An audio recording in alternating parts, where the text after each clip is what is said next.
The Earth is adrift in a mysterious and limitless cosmos to which mankind is as ignorant as it is insignificant. Those who have left their humanity far behind whisper of the great old ones. Gods, titans and monsters that comprise and control the very fabric of our malignant reality. In their wake there is only insanity and death. This is why the stories of the rare few to stand against them go untold.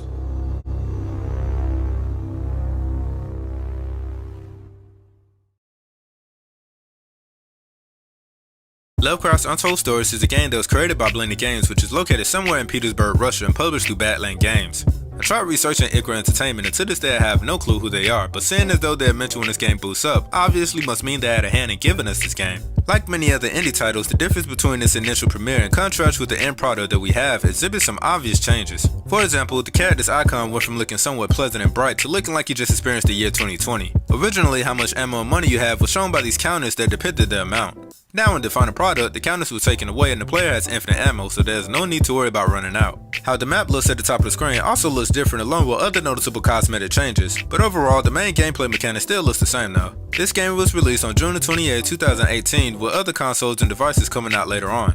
I'm going to be reviewing the PlayStation 4 version, so let's get into it.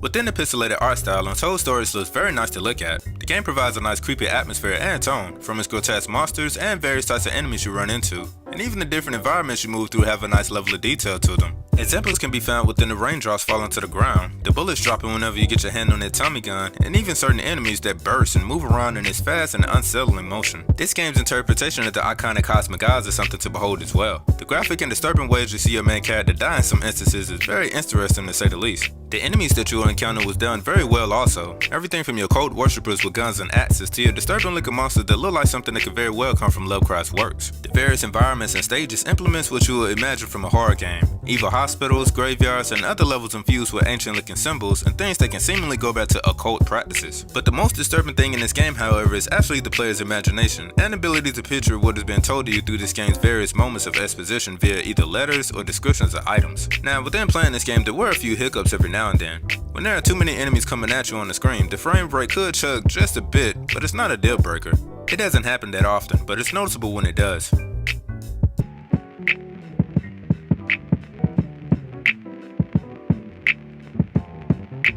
Gods, titans and monsters that comprise and control the very fabric of our malignant reality. Untold Stories is essentially about these cast of characters taking down godlike beings inspired by the works of H.P. Lovecraft's mythos. If you don't know, H.P. is a famous writer whose works in horror coined the terminology cosmic horror. This is simply the works that incorporate horror with other elements that would normally be found within science fiction. In this case, he'll be dealing with extraterrestrials and other dimensional deities that lies dormant, influencing and controlling the aspects of humanity and civilizations from the shadows. Lovecraft created these interesting creatures across various writings, novels, and stories whose backgrounds for the most part are still a mystery, which is one of the things that intrigues artists and many other people to this day. A popular example would be the iconic Cthulhu, but of all the monsters, this one is actually the least horrifying if you can believe it. These creatures are gods, as some would say, whose descriptions and abilities is something that HP has masterfully sparked many people's imagination with. You see, Lovecraft capitalized on how human beings can be afraid of things that are unknown to them. Things that are incomprehensible and out of their control. The tool that HP used was the emotional state of being known as madness. Like this. A loss of sanity that, according to his works, is something that people will experience being exposed to these monsters. This is something that actually ties into the game mechanics. More on that later, but first. Lovecraft's Untold Stories is a single-player game that behaves like a semi-roguelike pixelated version of a survival horror game with twin-stick shooter controls. And now that I think about it in a nutshell, it's kinda what it is. In this game, you initially play as a detective who investigates strange phenomena going on. Quickly, you discover that obviously things are not what you would call normal. You are equipped with a shotgun with infinite ammo, so all you have to worry about is your reload time. You also have the ability to roll over obstacles like traps, spikes, and other objects while journeying through your different levels. And lastly, you have the ability to do a melee attack that drains your stamina meter, which is located here on the right side of your screen.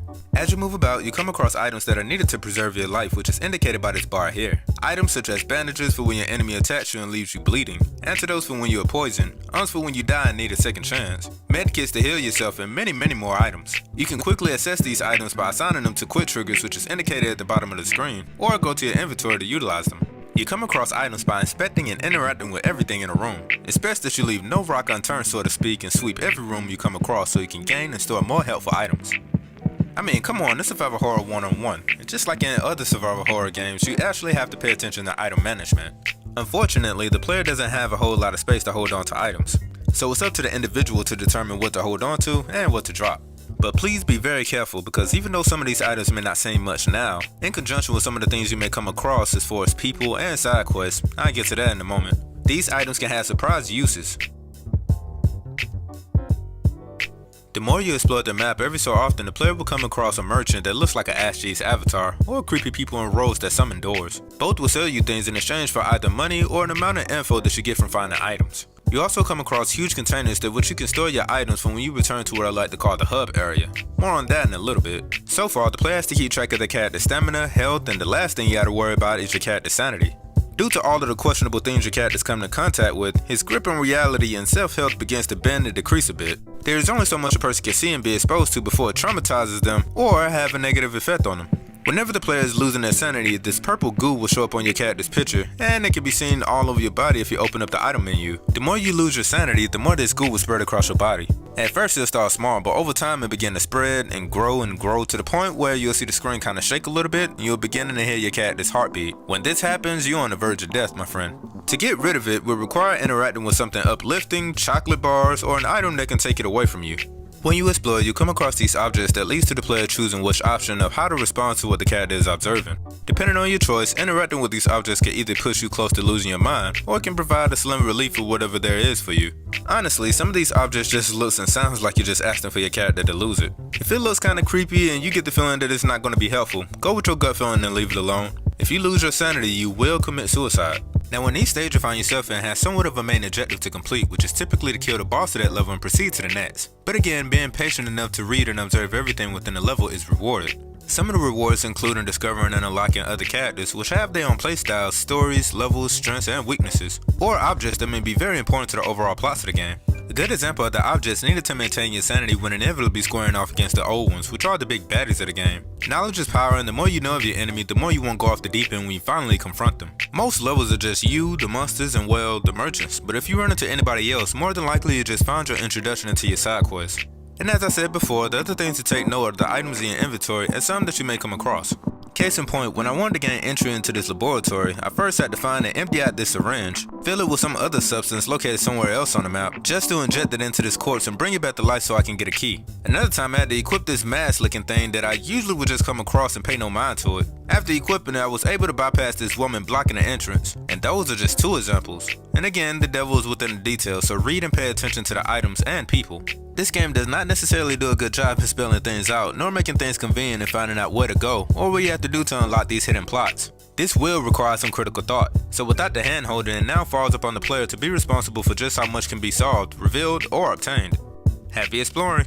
Speaking of exploring, the player is given a map so they won't get lost. You can see a smaller version of it located at the central area on top of your screen, or you can open it up fully via your option to get a good look at your location and navigate as to where you would want to set your destination to. There are certain icons on the map that would be helpful to you, such as the question marks that show you what places that you will need to explore, and exclamation points that show you what items that you can interact with. To me, one of the most helpful abilities that is granted to the player is the ability to fast travel. With this, it can save you a whole lot of time instead of just walking back and forth through different places.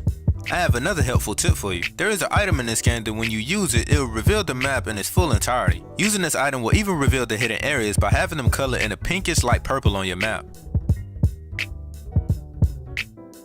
If you want to see how much of the level that you completed, just hit the pause button and it'll show you by percentages. Lastly, I want to talk about the hub area that I mentioned earlier. This is the place where the player will be taken at the end of each level, serving as an intermediate area between the next level and the level you came from. Here, you can look at the description of every item you come in contact with, stashing away items and materials for future endeavors such as redoing a level. Oh, and killing yourself. While I did talk about redoing a level, let me expound on that. You see, if you want to redo a level, the player will have to start a new game. The player will be treated to a screen where the player must choose the level he or she wants to play again. However, the drawback of doing this is the player will have to start without the items gained.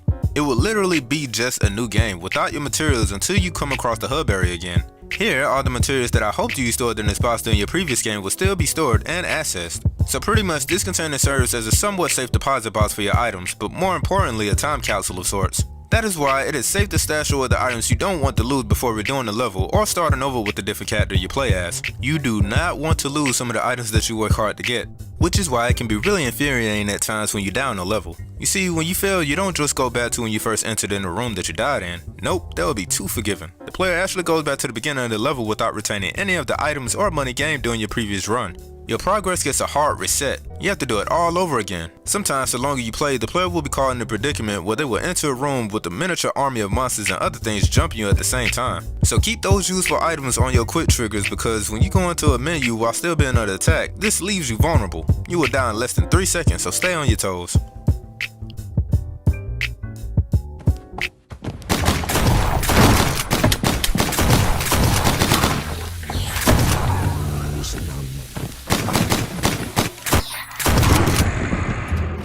The sound design and the quality of the sound effects was on point for the most part. The groan sounds coming from zombie-like creatures and the sounds of flesh reanimating from some of your enemies sounds disturbing and does a good job of keeping the player on the edge of their seat. The sound of things breaking is loud and clear for sure, and the sound of gunfire packs a huge punch. In some instances, hearing the borderline futuristic electronic sound from some of your enemies and the character you play as took some getting used to.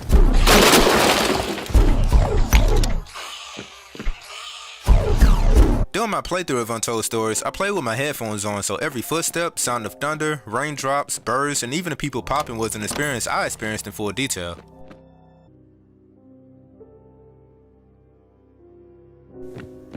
The music was something that you can expect from a game like this. Atmospheric for the tone that this game is aiming for, but nothing really too dynamic or anything that will stand out, seeing as though there are like 2 or 3 tracks that you will continuously hear on the loop throughout your playthrough. One is this slow piano ballad that seemingly plays in this endless loop, and another that plays when you're in an area surrounded by enemies.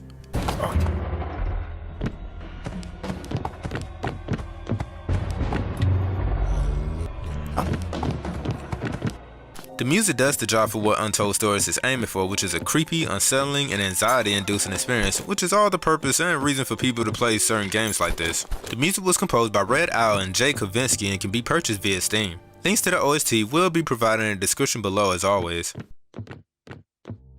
But with everything covered, I'm going to give H.P. Lovecraft Untold Stories an 8 out of 10. I had and am still having fun with this game, even though it can be difficult at times with the understanding of the fact that you can easily die if you're not careful enough. The visuals looks great, and through its gameplay mechanics, emphasizes to the player that your resources is something that you need to hold on to for dear life. This kind of makes completing the stage and obtaining more important items satisfying, something that an awesome survival horror game accomplishes and adheres to, giving the player a sense of urgency and uncertainty when the elements presented to the player is done right. Now, because this game seems to be somewhat under the radar, there is no guide of some sort to help you out unless you do a due diligence within your Google searches or to look for blog feeds to search for your answers. Now, besides this game, I am quite surprised at the many things dealing with H.P. Lovecraft that I've personally been exposed to recently.